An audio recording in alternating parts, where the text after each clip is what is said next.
চাপড়া চিংড়ির ভাপা। উপকরণে সর্ষে, নারকেল কোড়া, কাঁচা লঙ্কা। সর্ষে নারকেল কোড়া একসঙ্গে বেটে নিলাম। তারপর কড়াইতে তেল গরম করে চিংড়ি মাছগুলো ছেড়ে দিলাম। মাছটা ভালোভাবে ভাজা হয়ে আসছে।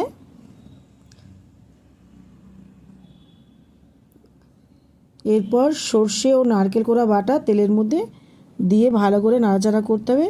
হলুদ ও লবণ পরিমাণ মতন দিয়ে দিতে হবে। দিয়ে ভালো করে নাড়াচাড়া করে কাঁচা লঙ্কা কটা দিয়ে দিলাম, যে যেরকম ঝাল খাও। সামান্য জল দিয়ে তারপরে চিংড়ি মাছগুলো দিয়ে একবারে ঢেকে নিলাম। হয়ে গেল আমার চিংড়ি মাছ ভাপা। খেতে দুর্দান্ত লাগবে। এইভাবে চিংড়ি মাছ করে দেখতে পারো। নামানোর আগে সামান্য সর্ষে তেল দিলে সর্ষে বাটা যেহেতু সুন্দর একটা ঝাঁঝ ওঠে এবং দেখতেও সুন্দর লাগে। চিংড়ি ভাপা সম্পূর্ণ।